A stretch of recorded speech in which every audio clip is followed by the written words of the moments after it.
Amin. Silahkan duduk. Shalom semuanya. Ada sukacita? Ya.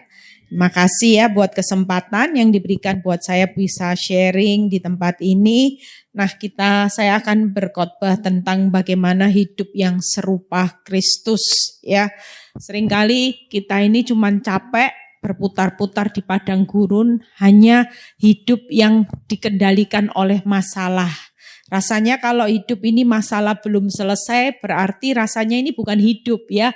Kita nggak bisa happy, kita nggak bisa sukacita, kita nggak bisa mengucap syukur. Kita hanya bilang gini, Tuhan, kalau hidupku sudah kaya, aku baru bisa sukacita. Kalau yang bangkrut bisa bangkit kembali, kalau rumahku yang aku jual bisa kembali, kalau pasangan hidupku bisa kembali, semua ya. Tujuan kita hanya untuk memuaskan kepentingan kita, tapi sementara kita percaya bahwa Tuhan itu suka proses, kita suka hasil. Kenapa Tuhan suka proses? Karena waktu kita diproses, karakter kita serupa Kristus. Seringkali kalau kita nggak ngalami proses, karakter kita ini cuma serupa dunia. Ya, kita cuma statusnya ada orang Kristen, tapi senyatanya kita bukan orang Kristen yang serupa Kristus, tapi kita orang Kristen yang serupa dunia. Kita jadi orang Kristen tapi ciptaan yang lama, yang ciptaan barunya enggak terbentuk. Kenapa? Karena kita selalu menuntut Tuhan untuk zona nyaman. Nah, kita percaya hari-hari ini sebenarnya di Mazmur 10 ayat 12 ya. Ayat itu jadi pegangan hidup yang pasti kita sebagai anak Tuhan tuh kita pasti punya hak. Enggak mungkin. Nah, ayat itu berkata seperti Mazmur 10, bangkitlah Tuhan, ya Allah, ulurkanlah tanganmu, jangan lupakan orang-orang yang tertindas. Kita percaya enggak ada dalam kehidupan ini, dalam sesulit-sulitnya orang benar, Tuhan itu pasti bangkit menolong kita. Tuhan enggak pernah tertidur ya. Dia enggak pernah tertidur tapi dia selalu jagai kita, makanya dia pasti bangkit untuk menolong saudara dan saya. Yang kedua, Tuhan itu pasti mengulurkan tangannya, membawa kita pasti keluar. Enggak mungkin Tuhan itu tutup tangannya terus, enggak. Suatu kali dalam keadaan yang sulit, Tuhan itu pasti membuka tangannya. Yang ketiga, Tuhan selalu ingat siapa kita, bahwa kita ini biji mata Tuhan. Kalau kita tahu bahwa Tuhan itu pasti bangkit, Tuhan pasti mengulurkan tangannya, Tuhan itu ingat siapa kita. Ketika kita ngalami badai yang besar hari ini, jangan pernah takut. Tuhan gak mungkin diam, tidur selamanya. Dia suatu kali dia akan membuka jalan buat setiap saudara dan saya ya. Walaupun kita ini dulu misalnya kegagalan ini karena dulu kita serakah ya. Misalnya kehancuran rumah tangga ini karena kita bukan jadi istri yang baik dan sebagainya. Tapi Tuhan itu gak pernah lihat kegagalan di masa lalu. Yang Tuhan lihat hari ini ketika kita datang kepada Tuhan, kita mengakui kelemahan, kesalahan kita dan kita mau berubah. Percayalah saat seseorang berbalik dan bertobat, disitulah pintu anugerah Tuhan selalu ada buat saudara dan saya. Yuk kita baca ayatnya di 1 Yohanes 2 ayat 3 sampai 6 kita baca ya. Bagaimana kehidupan yang serupa Kristus. Nanti kita lihat satu persatu di 1 Yohanes 2 ayat 3-4 dulu. Kita baca. Dan inilah tandanya bahwa apa saudara? Kita mengenal Allah, yaitu jika kita menuruti perintahnya. Berarti kalau kita enggak nuruti perintah Tuhan, kita ini belum mengenal Allah dengan benar. Kalau kita mengenal siapa Tuhan, ya hari-hari ini saya mengajarkan buat setiap jemaat saya untuk praktek. Orang mungkin bilang gini, Bu, enggak mungkin kan kita bisa jadi kudus. Kita ini kan hidup di dunia yang penuh dosa. Enggak mungkin kita bisa kudus. Tapi satu hal, saudara percaya kalau firman Tuhan berkata kejar kekudusan. Artinya gini, kalau ada kesempatan misalnya kita dimaki orang. Ya saya belajar, setiap kali saya mau berespon selalu Tuhan ingatkan kejar kekudusan. Kalau misalnya kamu dimaki orang, memang dunia itu selalu berkata maki ya bales maki. Tapi kalau kita kejar kekudusan, maka kita punya rem saudara. Apa yang kita kejar? Kalau maki membalas maki bukan mengejar kekudusan, ya kita jangan melakukan. Itu yang dimaksud. Waktu kita disakiti, kita seharusnya bisa berespon. Ya, waktu kita disakiti, kita bisa sakit hati. Itu namanya normal ya, namanya kita masih hidup dalam daging. Tapi waktu kita sadar bahwa firman berkata, kejarlah kekudusan sebab tanpa kekudusan saudara tidak bisa melihat Tuhan. Di situ saya mulai belajar, kalau saya sakit hati berarti saya bukan kejar kudus, saya kejar hidup menyimpang. Jauh lebih baik ketika saya disakiti, saya melepaskan pengampunan karena saya mau kejar kekudusan. Itu artinya hari-hari ini saudara dan saya belajar serupa dengan Kristus. Lihat apa yang firman Tuhan katakan, barang siapa berkata aku mengenal dia tetapi ia tidak menuruti perintahnya, ia adalah apa saudara? Seorang pendusta dan di dalamnya tidak ada kebenaran. Kita kalau kenal Tuhan, kita enggak turuti perintahnya, berarti kita sebagai seorang pendusta. Ayat kelima, tetapi barang siapa menuruti firman-Nya, di dalam orang itu sungguh sudah sempurna kasih Allah. Kelihatannya menuruti perintah itu hal yang sepele ya, tapi seringkali kita gagal.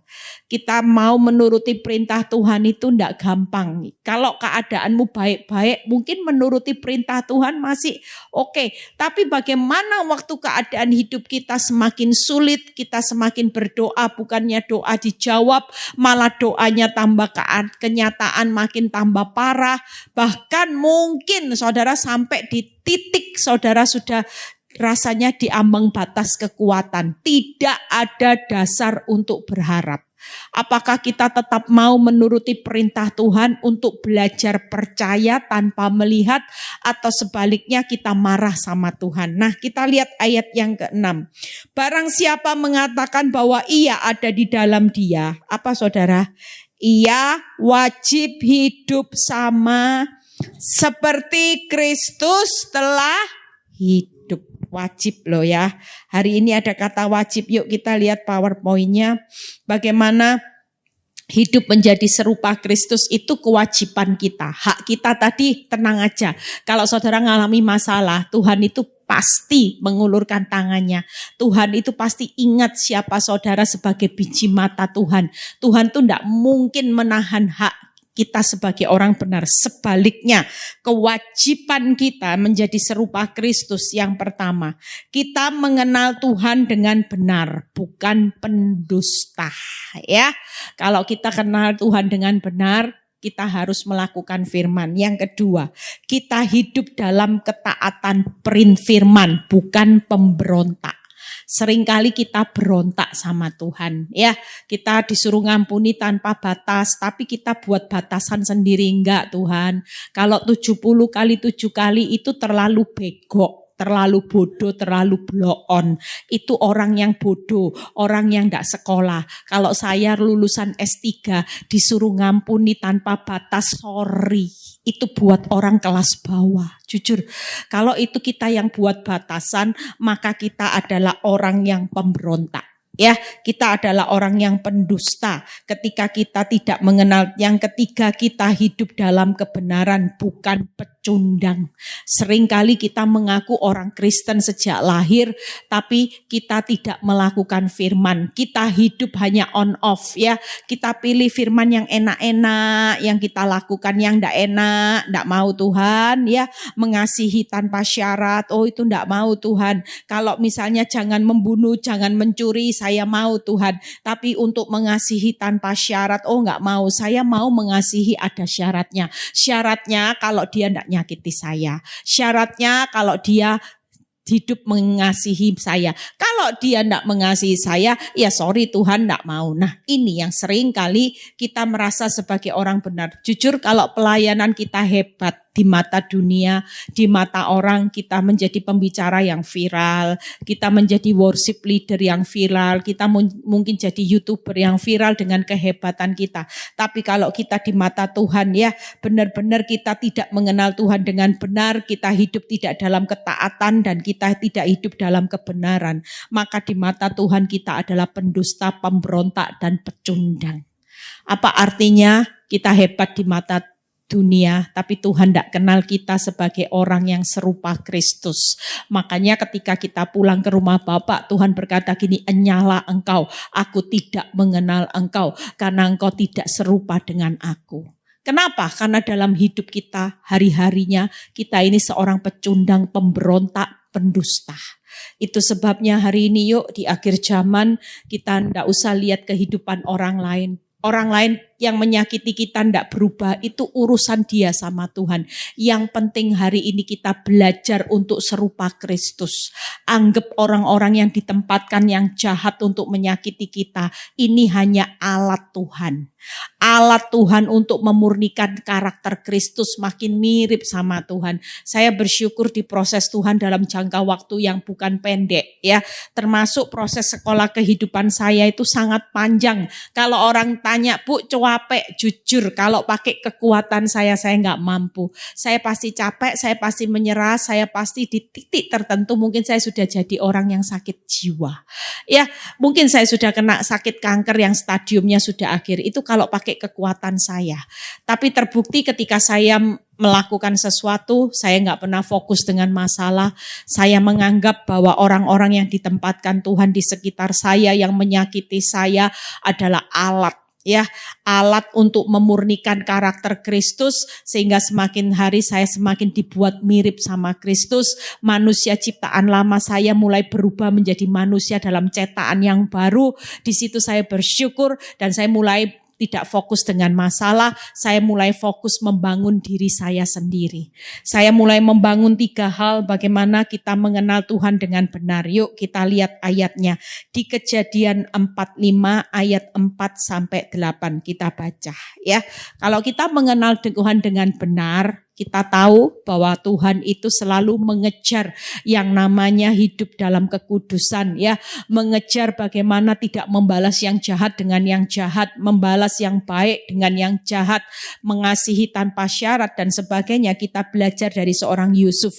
Kejadian 45 ayat 48. Bagaimana ketika dia disakiti oleh saudaranya, tetapi sekarang janganlah bersusah hati, janganlah menyesali diri karena kamu menjual aku ke sini, sebab untuk memelihara kehidupanlah Allah menyuruh aku mendahului kamu. Karena telah 2 tahun ada kelaparan dalam negeri ini dan selama 5 tahun lagi orang tidak akan membajak atau menuai. Maka Allah telah menyuruh aku mendahului kamu untuk menjamin kelanjutan keturunanmu di bumi ini dan untuk memelihara hidupmu sehingga sebagian besar daripadamu tertolong. 8. Jadi bukanlah kamu yang menyuruh aku ke sini, tetapi Allah.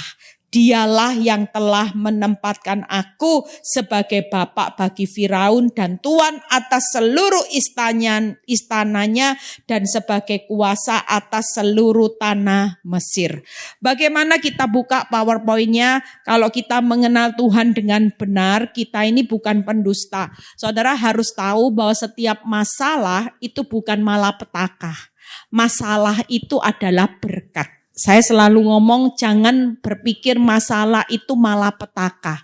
Pikirkan bahwa masalah itu berkat buat saudara. Mungkin hari ini saudara yang saudara lihat, loh Bu, saya dulu tanya sama Tuhan, Tuhan berkatnya itu di mana toh Tuhan? Wong hidup saya tambah lama tambah parah. Keadaan yang saya doakan makin parah. Saya berdoa yang baik, yang buruk makin terjadi. Coba Tuhan berkatnya itu di mana? Ternyata apa yang saya pikirkan itu tidak sama dengan apa yang Tuhan pikirkan. Ketika saya jalani proses, ketika saya belajar untuk mengubah hidup saya, disitulah berkat yang tidak pernah saya pikirkan adalah berkat yang terbesar adalah ketika saya bisa berubah. Ya, untuk mengubah masalah itu hanya membalik telapak tangan. Tuhan itu cuma balik gini loh, sekejap, seketika, sekonyong-konyong. Tapi Tuhan mengubah manusia, karakter manusia, gak bisa membalik telapak tangan. Tuhan itu perlu proses loh. Saya bisa jadi Ibu Eli Kurniawati hari-hari ini. Kalau prosesnya 2 tahun, gak mungkin saya bisa seperti ini. Gak mungkin saya bisa punya karakter yang panjang sabar, yang panjang mengampuni. Yang hari ini saya bisa terima pasangan saya apa adanya. Saya gak mungkin jadi orang yang dibalas jahat, saya bisa balas dengan baik. Saya bisa membalas dengan senyum. Itu bukan ciri orang. Saya dulunya, saya dikenal sebagai preman. Kalau ada orang yang berani maki saya paling tidak takut. Saya paling tidak pernah takut sama orang. Orang berani gebrak saya berani gebrak balik. Itu saya dulu. Tapi bagaimana proses yang mengubah kehidupan saya, itu nggak bisa balik telapak tangan. Bangkrut jadi kaya, mungkin Tuhan bisa kirim orang yang bisa memberkati saudara tiba-tiba dikirim hanya sekejap. Bagi Tuhan tidak ada perkara mustahil. Itu cuman mujizat balik telapak tangan, tidak keren. Mujizat senyatanya itu ketika kita berubah. Itu yang tidak bisa balik telapak tangan. Tuhan perlu proses 15 tahun untuk menjadikan saya Ibu Eli Kurniawati hari ini. Sekolah kehidupan yang gak mudah. Ujung-ujungnya memberkati hidup saya. Bukan karena masalah saya sudah pulih. Tapi memberkati hidup saya hari ini saya sudah menjadi ciptaan yang baru. Itu berkat yang luar biasa. Kenapa? Karena waktu saya ketemu Bapak di surga, Dia akan kenal siapa saya. Mungkin kalau dulu saya zona nyaman, ya itu bahaya buat saya. Saya bersyukur loh lewat proses. Coba kalau saya tidak diproses Tuhan, mungkin Tuhan tidak kenal saya.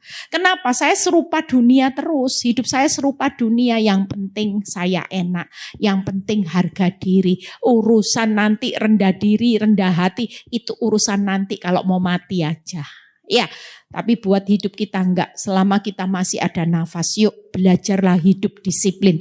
Hari ini kita buka. Yang pertama, kalau kita mengenal Tuhan seperti seorang Yusuf, maka kita pasti dapat jaga hati. Lihat ya, Yusuf itu bisa ngampuni, dia bisa mengasihi orang yang menyakiti. Itu karena Yusuf mengenal Tuhannya dengan benar. Coba kalau enggak mengenal Tuhan dengan benar, saudaranya datang minta tolong, mungkin dia bilang ini, rasain lu, ini waktunya pembalasan. Ya, saya punya seorang jemaat yang setiap kali kalau konseling sama saya selalu nasihati, Ibu, jangan pernah ingat-ingat kesalahan. Ya, singkat cerita bertahun-tahun ibu ini disakiti. Waktu suaminya sukses kaya, dia meninggalkan istri dan anaknya. Pada waktu bangkrut, suaminya kembali. Waktu keadaan bangkrut sudah tidak bisa apa-apa, sama wanita itu dikembalikan sama ibu ini. Dan anak-anaknya ibu ini ngomong sama mamanya, Ma, belajar aja sudah terima papa apa adanya. Ya, singkat cerita ibu ini gak gampang. Waktu terima papanya, suaminya apa adanya. Waktu suaminya sakit, dia minta tolong sama istrinya, dia mulai ingat-ingat kesalahannya. Rasanya, Bu, mau saya gampar itu ya, mumpung stroke, mungkin enggak bisa balas, ini waktunya saya tampari dia, pok gitu. Dia bilang, wong orang stroke mau ditampar ya enggak bisa teriak-teriak. Wong ngomong aja kalau minta makan Bu Eli, ngomongnya cuma gini, akan. Nah, jujur, kalau tiap kali Bu Eli dia minta makan, selalu iblis itu mengingatkan kesalahan dia di masa lalu, betapa teganya dia atas hidup saya dan anak-anak. Dan sekarang ini waktunya saya kepingin gampar Bu Eli. Rasanya sakit saya pingin balas, kamu rasain waktu saya disakiti. Jujur, itu menjadi pergumulan yang berat. Tapi buat hidupnya saya bilang gini, Bu, ini waktunya kesempatan emas buat Ibu menabur benih yang benar. Jangan sampai benih kebenaran ini dicuri sama iblis hanya karena ibu emosi. Sehingga ibu tidak dapetin apa-apa nanti. Justru ini waktunya ketika dia meminta pertolongan, walaupun dia jahat, ibu harus membalas apa yang baik.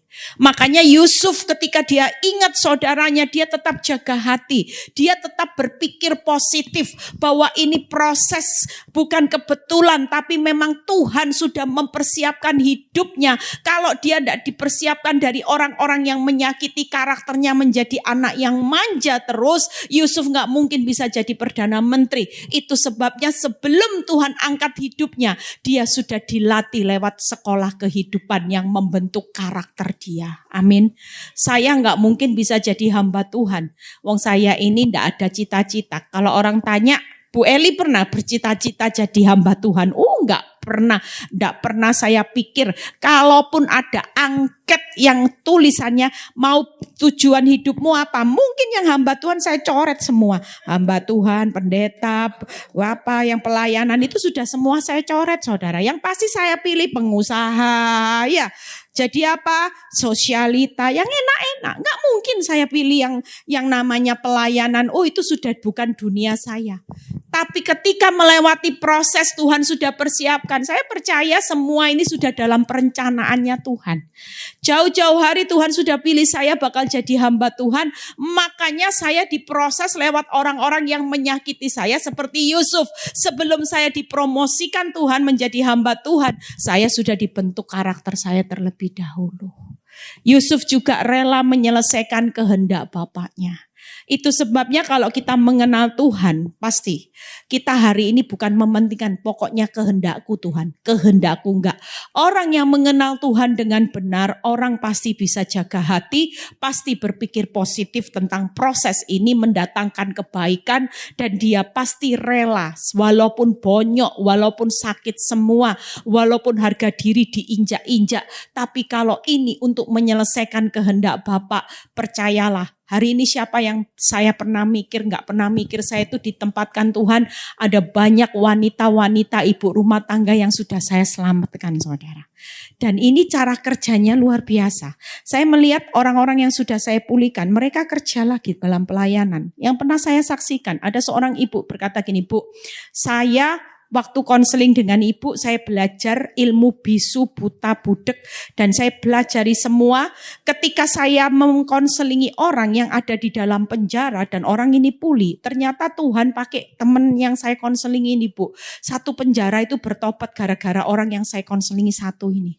Saudara lihat cara Tuhan hari-hari ini, jangan pernah kalah sama iblis. Iblis itu multi level marketingnya luar biasa. Dia sudah 24 jam tidak pernah berhenti. Dia sudah tahu mana-mana waktunya sudah semakin singkat. Sementara banyak orang benar tinggal kipas-kipas dolar. Aduh, mau dolar ya naik 17.000. Kita terlalu terbuai-buai dengan kenyamanan.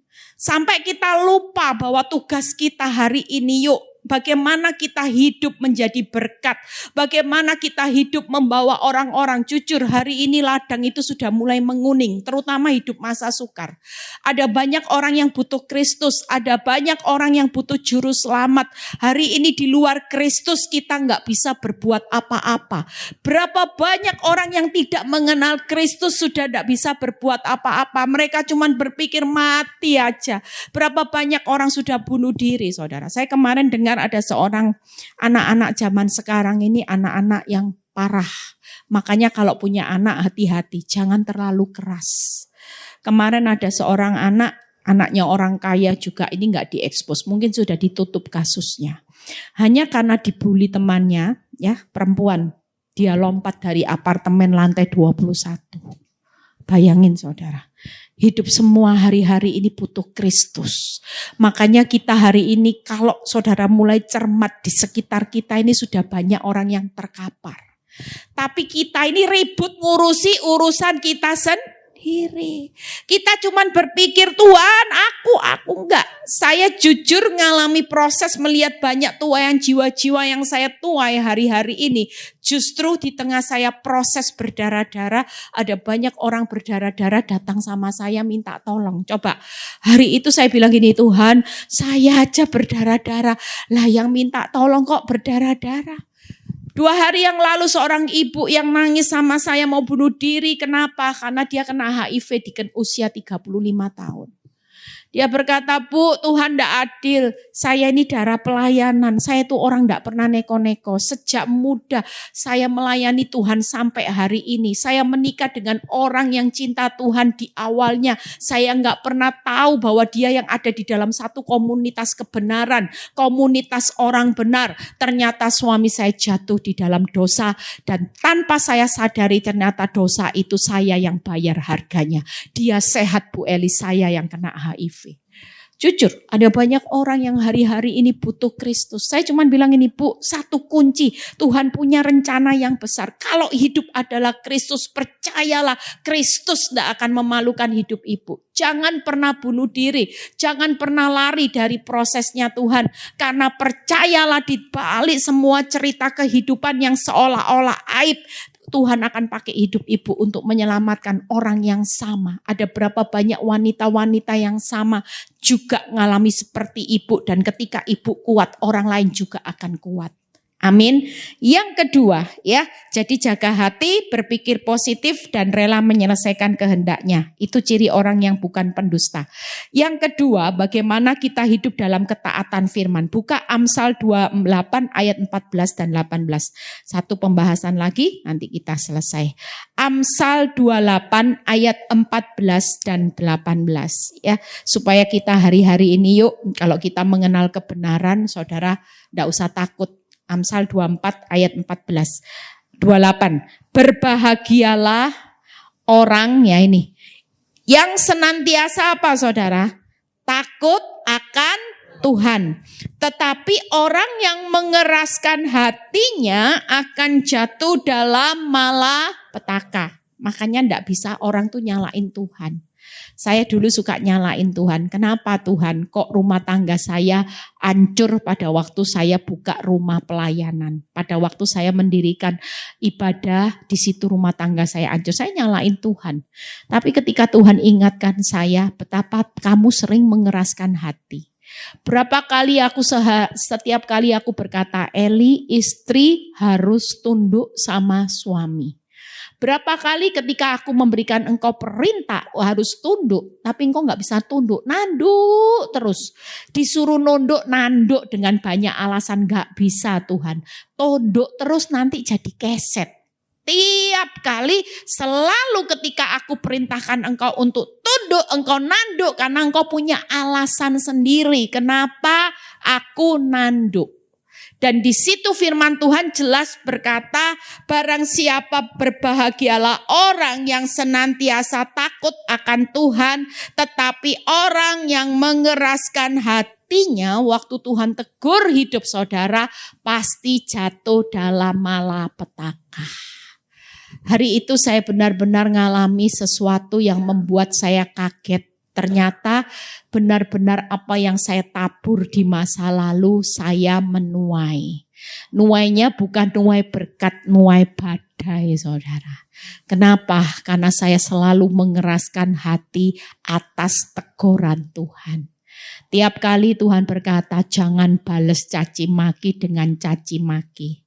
Waktu saya dicaci maki mulut saya berkata cerai saja. Itu yang membuat saya makan buahnya. Makanya kita gak bisa nyalain Tuhan. Gak mungkin kalau saudara di masa lalu naburnya sudah benar. Hari ini cuma tinggal petik buahnya. Makanya sejak saya sadar dengan prinsip tabur tuai. Saya berusaha konsisten jadi orang yang takut akan Tuhan. Mau dilihat manusia atau tidak dilihat, saya tahu bahwa mata Tuhan selalu melihat saya 24 jam. Itu sebabnya saya tahu bahwa berikutnya 18. Siapa berlaku tidak bercela akan diselamatkan. Tetapi siapa berliku-liku jalannya akan jatuh ke dalam lubang. Makanya hari ini yuk setiap firman yang jadi teguran, jangan keraskan hati. Jangan hidup terus bercelah. Ndak Tuhan, pokoknya aku ndak bisa pilih-pilih. Jangan membunuh bisa, jangan mencuri bisa, jangan menipu bisa.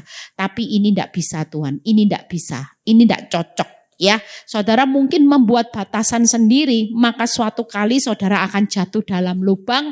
Apa yang saudara tabur dalam benih dosa itu kayak menggali lubang. Suatu kali saudara akan masuk ke dalam lubang itu. Makanya jangan keraskan hati, jangan bercela, jangan berliku-liku jalannya.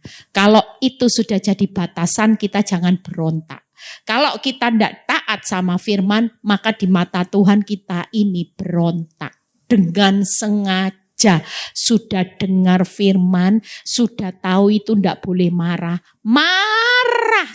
Sudah tahu tidak boleh sakit hati. Sudah tahu tidak boleh balas kejahatan dengan kejahatan. Masih aja balas mertua. Mentang-mentang mertuanya ya sudah tua, bales. Bu, bertahun-tahun jadi menantu dia, saya sudah tidak sabar Bu Eli, maunya saya bales itu mertua, mumpung mertua sudah tua, sudah jalannya sudah peot Bu Eli, biar pakai tongkat saya dorong aja biar jatuh. Jujur, kalau itu jadi pemikiran kita, maka kita percuma ada di dalam komunitas. Kita cuma di mata Tuhan pemberontak. Pastikan kita jadi anak Tuhan, jangan sampai kita jadi orang pemberontak. Setiap kali firman itu menegur hidup saudara, yakinlah bahwa Tuhan mau mengubah kehidupan kita. Jangan memberontak. Amin.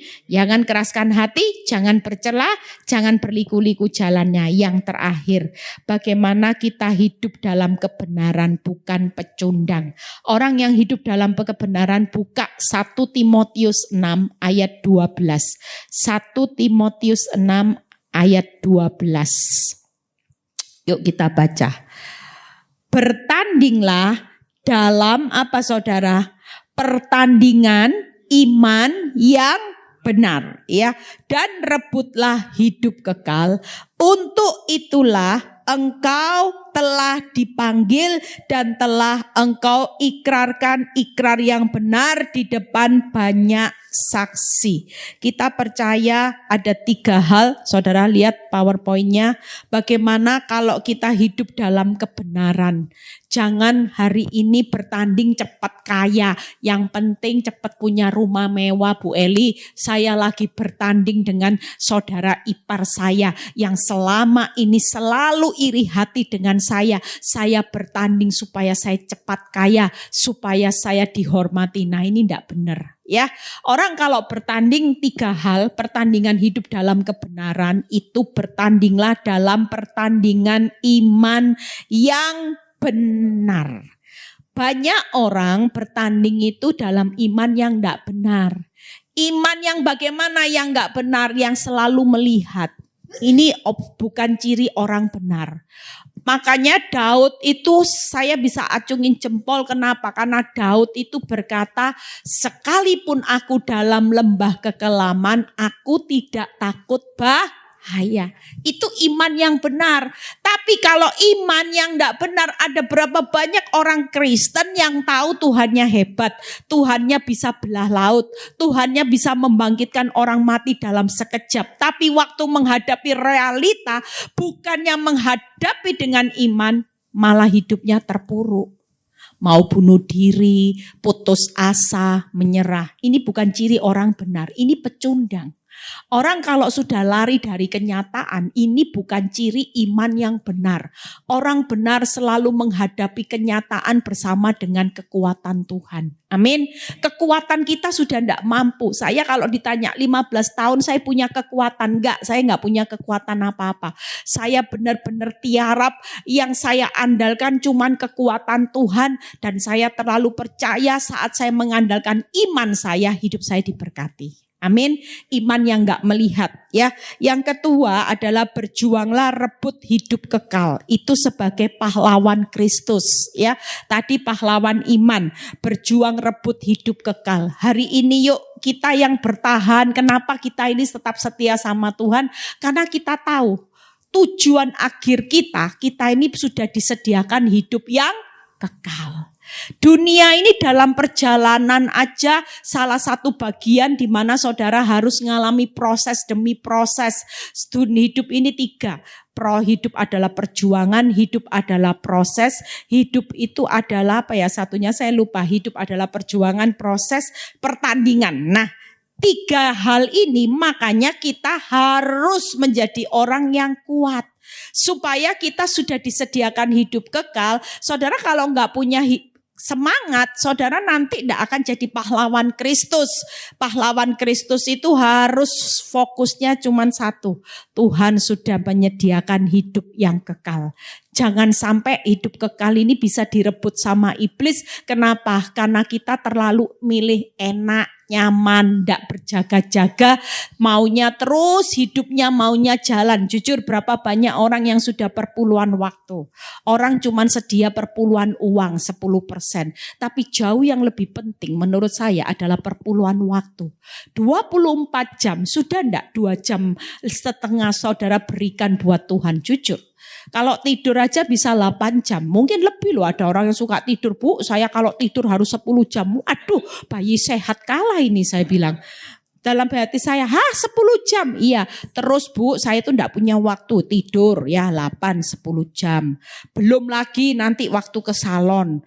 Belum lagi nanti ya pedicure, manicure. Belum lagi ngafe, arisan. Loh, saya bilang lah waktu buat Tuhan cuma berapa? Ya itu loh Bu, kalau sudah pulang rumah capek. Saya mau berdoa baca firman.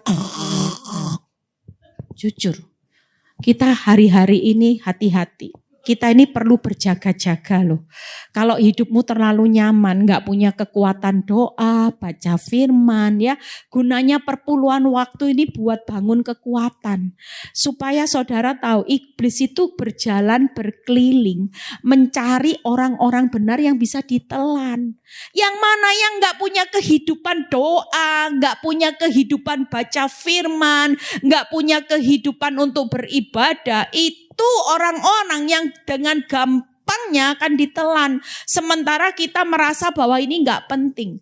Makanya perpuluhan waktu itu penting saudara. Berikan waktu buat Tuhan setiap hari. Supaya ketika kita kuat, kita percaya di luar Kristus kita ini enggak bisa berbuat apa-apa. Tapi waktu saudara mendisiplin waktu 2 jam, minimal 2 jam berikan waktu buat Tuhan. Kita pasti sanggup menanggung segala perkara. Sampai pada akhirnya. Yang ketiga yaitu orang yang bertahan sampai akhir akan memperoleh hidup dan selamat. Itu orang pemenang. Orang pemenang enggak mungkin hari ini gampang menyerah. Tapi orang pemenang selalu berkata, aku akan bertahan sampai pada akhirnya. Sekali Yesus tetap Yesus. Amin. Jangan kalau sudah bangkrut tuh mati aja sudah. Mungkin hari ini saudara dulu sukses punya pabrik, sekarang pabriknya tutup. Ketika pabrik tutup seolah-olah saudara sedang menutup kuasa Tuhan. Enggak. Walaupun pabrikmu tutup, Allah tetap punya kuasa turut bekerja sampai hari ini, bukan mendatangkan kehancuran. Di balik pabrikmu yang tutup, dia tetap punya rencana yang besar. Amin. Itu sebabnya hari ini yuk saudara pulang hari ini. Jangan sampai hari ini hidup kejar serupa dunia. Sudah, masalah nikmati aja. Nanti percayalah, ada seorang ibu yang bilang sama saya, Bu, kenapa ya? Saya orang Kristen, suami saya Kristen, tapi hidup kayak enggak adil. Saya punya anak 4 cacat semua, Bu Eli. Punya anak 4 cacat, mertua menghakimi saya, katanya saya mantu yang sial. Lebih baik suami kawin lagi karena enggak cocok katanya. Ya, enggak tahu apanya, enggak cocok show-nya, enggak tahu apa. Bu, hidup rasanya hancur Bu Eli. Kenapa hidup saya seperti ini? Saya lihat tetangga saya lihat di medsos, kok orang happy-happy ya Bu, punya anak hebat-hebat, juara, anaknya luar biasa. Saya dititip 4 anak laki, ya semua perempuan 1, semuanya cacat. Saudara lihat kehidupan ini kelihatannya tidak adil ya. Tapi saya bilang gini sama ibu ini, Bu, kamu selesaikan pertandingan hidupmu, bertahan aja. Ngerti enggak, ngerti enak enggak enak, yang pasti Tuhan baik. Ibu percaya hidup kita di dunia ini nanti sama cerita hidup kita dalam kekekalan itu sudah total berbeda.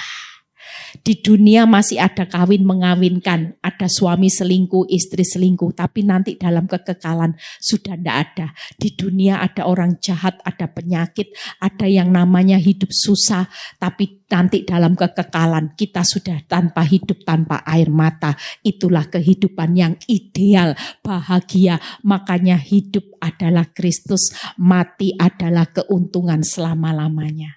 Jangan dibalik. Kalau hidup untuk dunia menyenangkan daging, nanti ruginya selama-lamanya. Saudara mau untung selama-lamanya atau rugi selama-lamanya? Pilihannya hari ini. Kalau kita mau untung selama-lamanya, hidup adalah Kristus. Amin. Yuk bangkit berdiri. Saya sudah selesai. Ya, 3 hal saudara percaya, hidup aja hari ini dalam kebenaran, ya, hidup dalam ketaatan firman, dan yang pertama tadi adalah hidup mengenal Tuhan dengan benar. Yuk kita mau nyanyi satu lagu.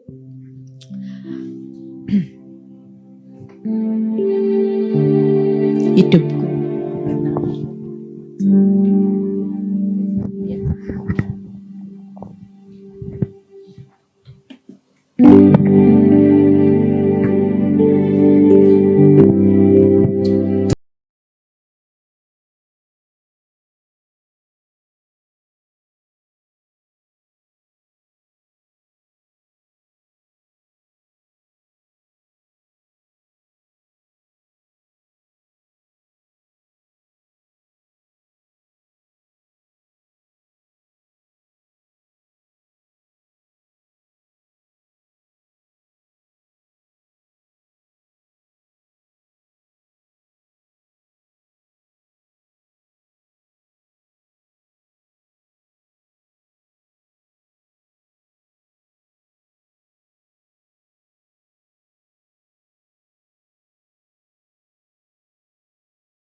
Kau bersamaku di dalamku, jadi bukti kebesaranmu. Kau bersamaku Tuhan, kau bersamaku di dalamku, jadi bukti kebesaranmu. Terima kasih Tuhan. Kami percaya bahwa firman-Mu ini akan mengubah setiap kehidupan kami. Amen. Kami tahu bahwa proses adalah bagian hidup kami untuk menjadi serupa Kristus. Itu sebabnya ketika kami hari ini berproses, kami tidak perlu takut, kami tidak perlu khawatir, kami tidak perlu marah dengan Tuhan, kami tidak perlu keluar dari prosesnya Tuhan. Karena kami tahu Tuhan sedang membentuk karakter Kristus dalam kehidupan kami. Terima kasih Bapak, kami percaya, kami pulang, kami pasti diubahkan. Berkati yang sudah melayani Tuhan sore ini, jeripaya mereka tidak pernah sia-sia. Berkati gereja Mount Hermon ini Tuhan, tambah-tambahkan jiwa luar biasa, kepercayaan buat Bapak. Ibu Gembala yang ada di tempat ini Tuhan, karuniakan hikmat yang luar biasa Bapak. Kau berkati keluarganya Tuhan, Kau berkati Tuhan anak-anaknya juga. Terima kasih Bapak, terpuji namamu di dalam nama Tuhan Yesus yang percaya berkata, Amin.